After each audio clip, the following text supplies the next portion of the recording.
All right, I want to begin this evening just kind of to make sure we're all on the same page here with different things. So I want to ask you all a simple question. Who here wants to be happy? Raise your hand. Raise your hand if you want to be happy. Just going to look through here. Hopefully I see every hand. If I don't see a hand raised, it's just because you probably want to be cool. And that means that you think being cool will make you happy, which means you still want to be happy. So there you go. That's everybody, right? And it isn't a coincidence that we all want to be happy. And the reason why is because every single one of your hearts were manufactured by the same company, which means they're all going to work the same way. Or to put it a different way, your hearts were all created by God, right? He desires for you to be happy and fulfilled in life. Now, just again, to make sure we're on the same page, I want to clarify this question a bit, to hone in on it. Raise your hand if you only want to be a little happy in life. Bingo. Raise your hand if you want to be totally 100% over the top happy. Everyone. Good. So again, I always want to be as happy as possible. This is what God wants for us to do. He wants us to be abundantly happy, abundantly joyful, abundantly fulfilled, right? Now, what is it that makes us ultimately happy? I want for all of you just to pause for a moment to think about what things in your life you think, man, if this thing would happen, I would be so abundantly happy. Right? And when I say this, as you're thinking about it, it doesn't need to be deep things. If you're thinking like, man, Taco Bell makes me happy, more power to you. Makes me really happy too. All right? So just think about that. Okay, now I'm going to try to guess what some of these things might be. And I want you all to either like nod yes or no, right? As I name these things off so that I'll know if I'm on track or not. Okay? So tell me if these things would help your happiness. Money. Yeah, cool. Having a solid job. Being loved. Stable relationships. Having the right guy or the right girl notice you and ask you out on a date. Okay? Having a sweet, really fast car. Okay? Popularity, just fitting in. Being appreciated. Having tons of followers on social media who love your posts. Meeting Justin Bieber. Being a professional athlete.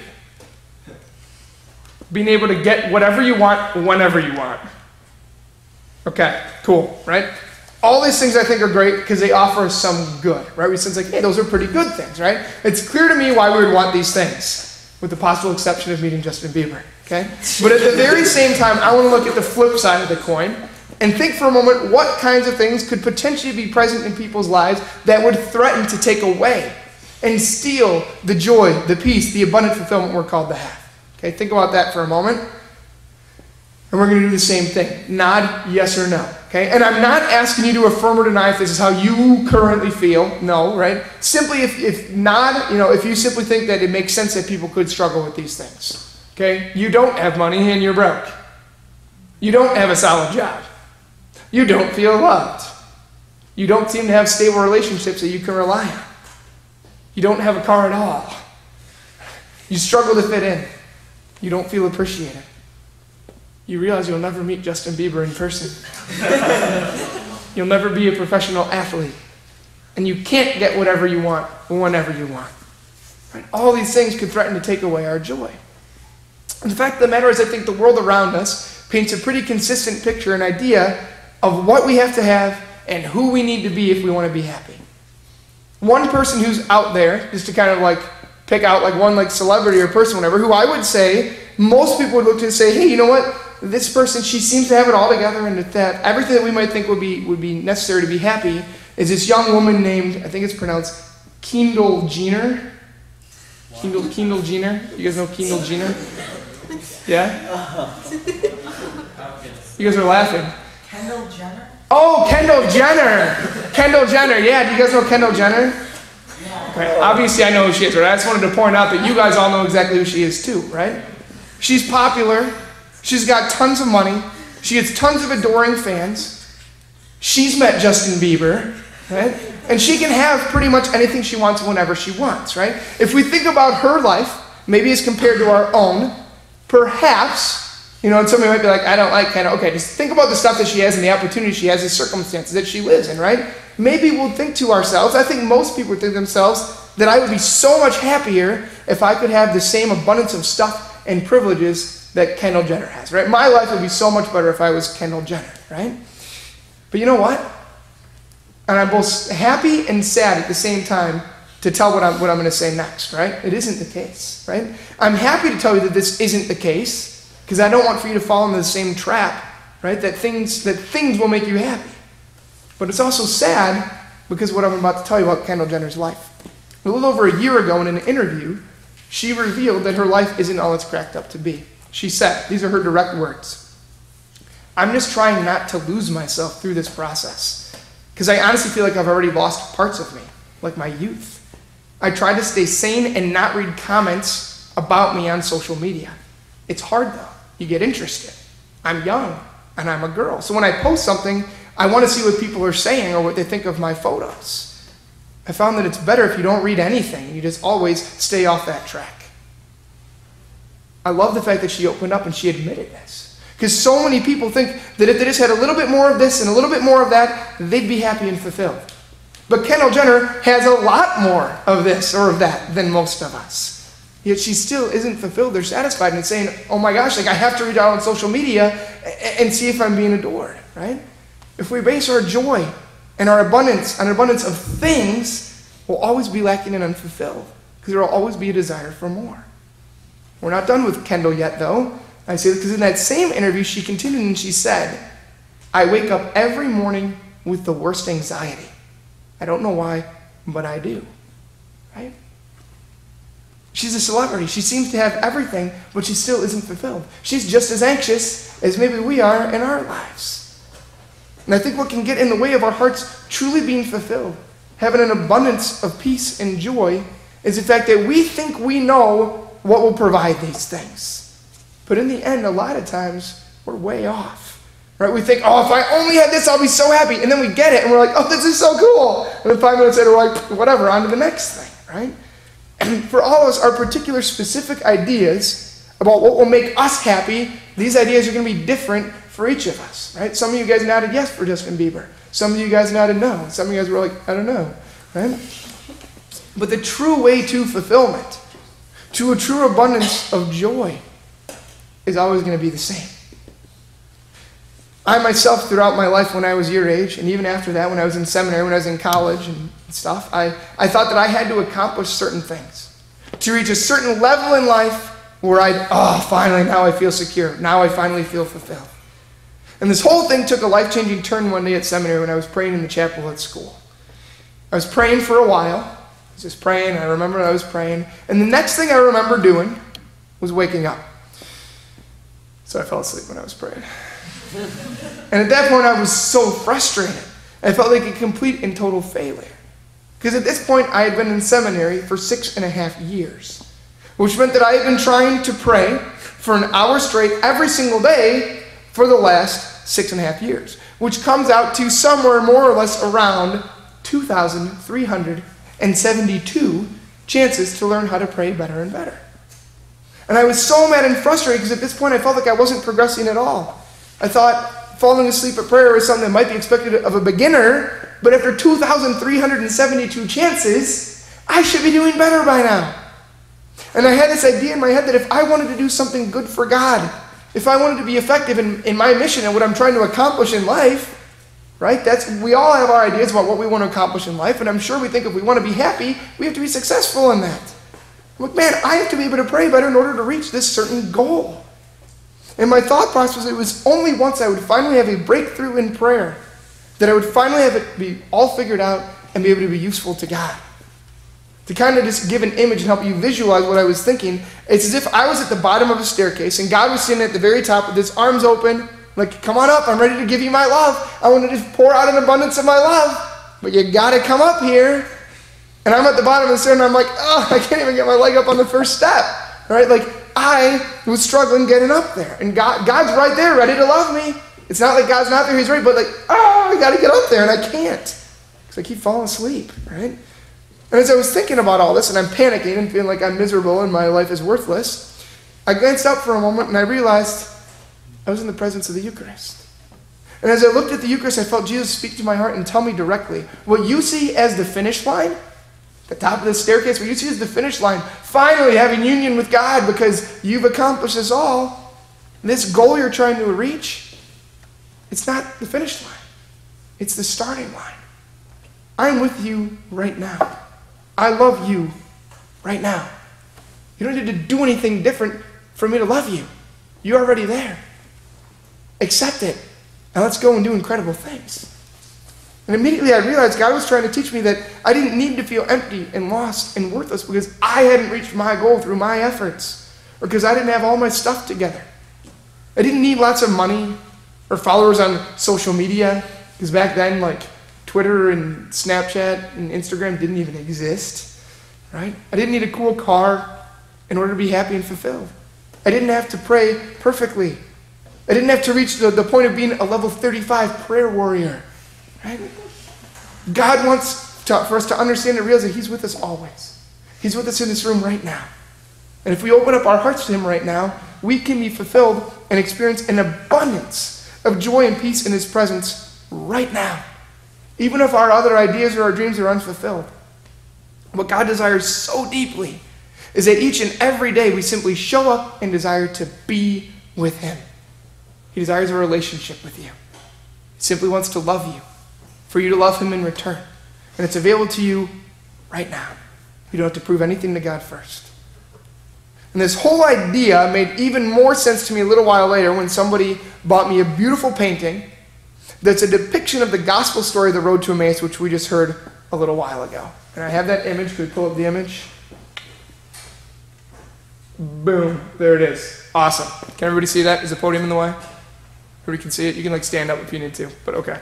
So in the painting, what we see in the lower left-hand corner here, we see Jesus walking along with the two men from the gospel, right? And Jesus is teaching and explaining things to them. And we know from the gospel they were confused. This is Sunday of the resurrection, right? So Jesus had just died 3 days before. They're lost, right? Or to put it in our context, they weren't feeling an abundance of peace and joy, right? They're freaking out. What do you see next other than that? You see this path that's winding along right ahead of them. And if you look very closely, way, way off in the distance, so far off it's extremely vague, you see a city, right? You see their destination right here. See this? It's really like vague, it's really kind of like blurry, right? And it's purposeful, because they're a long way off from their destination. They're a long way away still. And the thing that I love about this image is it ties together everything I've been trying to say so far tonight. It highlights the fact that what was their goal? Their goal was to reach the city. That wasn't the goal that Jesus had in mind for them. Right? Their goal was not the same as his goal. They wanted to reach the city, to accomplish their mission and find fulfillment for themselves.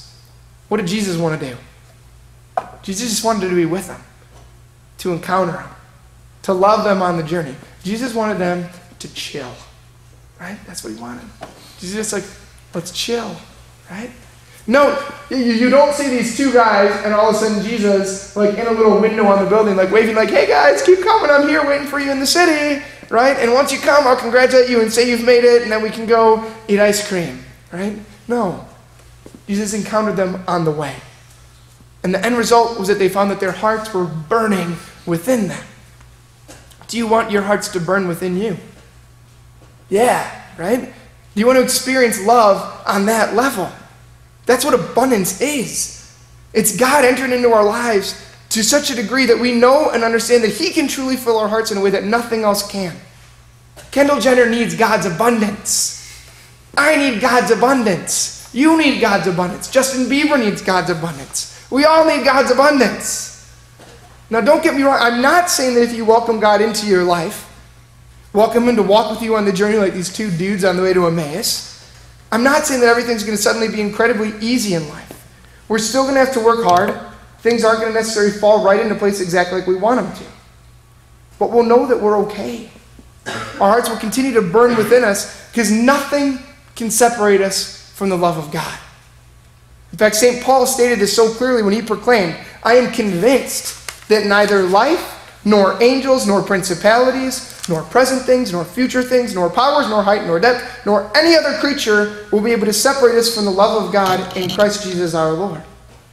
And this is such a beautiful passage because it assures us that nothing, not even death, can separate us from the love and the abundance of God as long as we cling to him.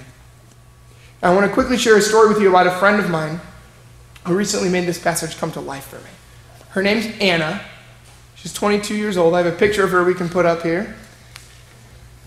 Anna's awesome, right? Look at her. She's so happy. Anna's awesome, right?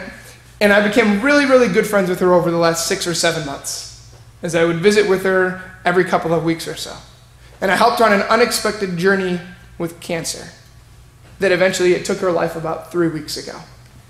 And she knew the love of the Lord before her illness. She believed in the love of the Lord during her illness. And she trusts in the love of the Lord in her final moments. The reason why I want to mention her briefly right now is because as her illness progressed, all of those things that Kendall Jenner has and that we want, all those things were stripped away from her completely, right? But Anna never lost her faith nor her joy. Rather, her joy actually increased as she clung tighter and tighter to the Lord, because nothing, not even death, can separate us from the love of Christ. Anna wanted to be a teacher. And I heard so many people say it's a shame that before she had a chance to start her student teaching, that she was diagnosed with cancer and that she never ended up making it into the classroom. I think that's a horrible version of the story because it's wrong. People say it all the time. But the version I prefer is the one that says that teaching truly was Anna's God-given calling. It was her purpose in life.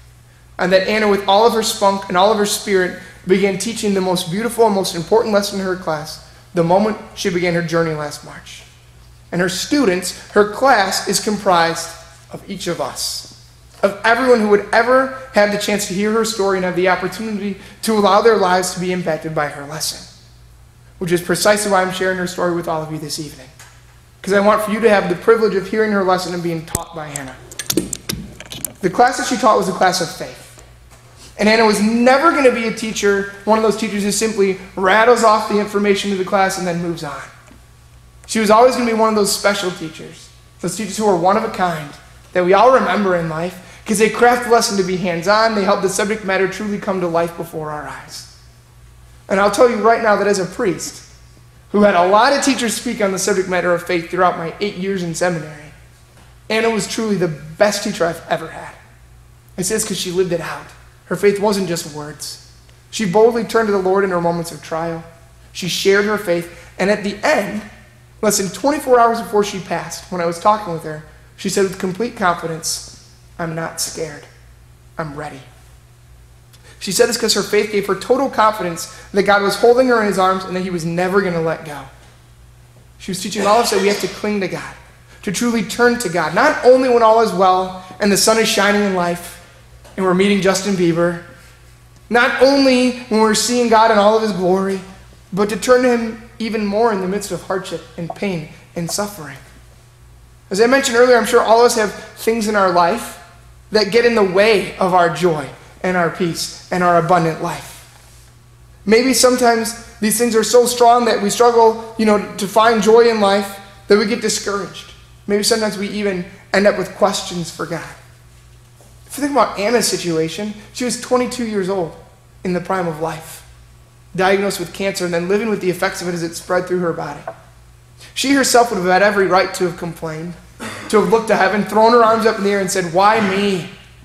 To have declared to the mountaintops, life isn't fair. Ultimately, to have turned her back on God.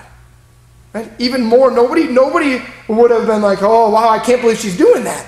If she would have said, "You know what, I don't even know if God exists," due to the circumstances she endured. It would have been easy to have walked away from God and to have lost her faith. But Anna didn't do this. Don't get me wrong, I'm not saying that these thoughts never crossed her mind. I know that they did. And I'm sure that the same thoughts have maybe crossed all of our own minds in regards to our own hardships or situations in life, or periods where we don't feel this abundance of God's love. However, Anna's actions and her words of faith make it so evident, 100% clear, that when those thoughts came, she didn't linger on them. She quickly dismissed them. She didn't allow these thoughts to win the day. She didn't have all the answers, just like we don't have all the answers in life. But Anna did have the one thing that she truly needed, and that was her faith, that assured her that God was with her every step of the way. She clung to God, and he provided her with an abundance of life, of joy, and peace when nothing else could. Just to give you an idea of the joy, the peace, the abundance of God's love that flowed through her all the way up to the end. I'll tell you that less than 24 hours before she passed, as I sat by her bedside at the hospital, at the end of a very intense conversation, I said, "Hey, Anna, could you do something for me?" She said, "What?" And I said, "Anna, when you get to heaven, can you do me a favor? Can you pray for me?" She had this big smile and this smirk on her face. She's like, "Maybe." I just started laughing. I'm like, what? I'm like, are you kidding me? She's like, well, you're going to have to be good, right? She kept her joy. She kept her spirit, like her whole personality, all the way to the end. And you know why? Because nothing can separate us from the love of Christ. She experienced a true abundance of God's love. That was the only thing that she needed. Everything else was stripped away. All those things that we think, oh man, I need these things to be happy, all those things were taken. She had nothing left, but she had God. She had none of the things we might think we absolutely need to be happy. Yet I truly think that she had more joy and more peace on her deathbed than all of us combined could have if we would suddenly obtain all the worldly things that we think we need. She had more joy than if Justin Bieber would walk in the room right now. She knew that Jesus was walking with her, just like these two guys on their way to Emmaus. Now, since I've been speaking about Anna's teaching in her lesson, I want to mention one last detail about her story that I think is incredibly important. The day before she passed, in the afternoon, as I drove to the hospital to visit Anna, I thought to myself, it'd be really cool, really moving, impactful, if I'd be able to ask Anna if she had any special message that she wanted to tell me that I could then hold on to, and then I could deliver it to all of her family and friends at her funeral mass with these final words from Anna. And I told her this idea, and she's like, that's awesome. She's like, I love it. She's like, but I want it to be good. She's like, so you got to give me time. You got to let me think. I was like, great, that's fine. I said, you go ahead and rest. I'm going to go talk with your family in the other room. I'll be here for a couple hours. So I spent the next couple hours talking with her family. Right before I had to leave, I slipped back in her room, actually, to like wake her up. And I said, all right, Anna, what's your final message? What are your words? And she's all like, I don't know yet. I'll tell you in the morning. Like, all right, fine. Well, the next morning, by the time I arrived at the hospital, Anna had slipped out of consciousness, meaning that I never received those final words. And when I realized this, I was initially really disappointed. But then I quickly realized that this was exactly the way it had to be. I say this because I was foolish to want to be able to present everyone with some final words from Anna. The reason why this would be foolish was because in doing so, I'd be inferring that Anna's done talking. And she's not. Because the beauty of living an abundant life with God is that it doesn't end with death. That peace and that joy and that love lasts for eternity. And I know for certain that Anna from above wants to continue to communicate with all of us. I know this for certain because she already has. You see, way back in June of last year on Father's Day, the whole family was over at her house. And her brother-in-law was in the backyard playing with the kids, the nieces and nephews. They were playing with this big green ball, this playground ball, that has a frog on it that has this huge smile on its face, kind of like Anna's smile. And in the course of playing, he kicked it super high into the next stratosphere, and it never came back down to the ground because it got stuck way up in the top of this really, really tall tree. They tried to get it down. Anna herself even tried. They're all throwing stuff at it. They're even hitting it with heavy balls. Nothing can get this thing down. It was almost as if it would have taken a miracle to get that ball down. Well, about a month ago, after a full 6 months of that ball remaining in the tree, despite storms, rain, snow, winds so strong in November that a neighbor's tree got uprooted. This tree was blown over. The ball's still up there. And about a month ago, after the doctors had revealed to her family that she wasn't going to get better, Anna's dad had an incredible thought. He thought, wouldn't it be amazing to try to set the stage for a sign from God and Anna so that everyone would know after her passing that she was in heaven and she was okay, that she was being rewarded for her faith. So one day he said, Anna, can you do me a favor? When you're on your way to heaven, can you knock that ball down out of the tree for us? And Anna smiled and she said, yeah, Dad, I can do that. Well, on Thursday morning, the third day, less than 48 hours after her death, when her family looked out into the yard in the morning, you know what they saw sitting in the middle of the yard? You guys know what they saw?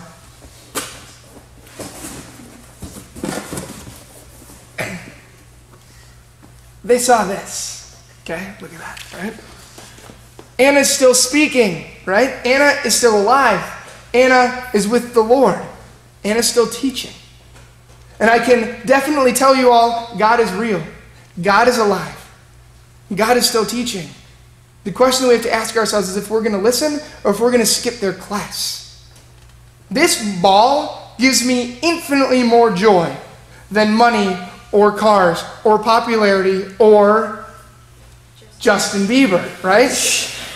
This ball is smiling because it's become an instrument of God's love and a conduit of God's abundance. It's also smiling simply because that's how it was made. And you know what? We have all been made the same way. We have been made to smile in just the same way because we've been made for an abundance of God's love, his life, his peace, and his joy.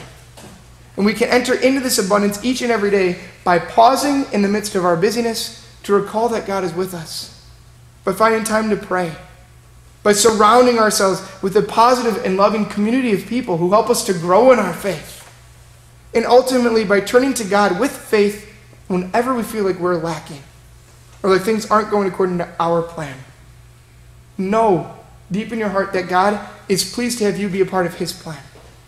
That all that this plan requires is that you walk with him each day, taking it one step at a time, just as you are right now, chilling with God. You don't have to be a level 35 prayer warrior to allow God's abundance to flow in. So just chill with God this weekend and let the abundance of his love set your heart on fire.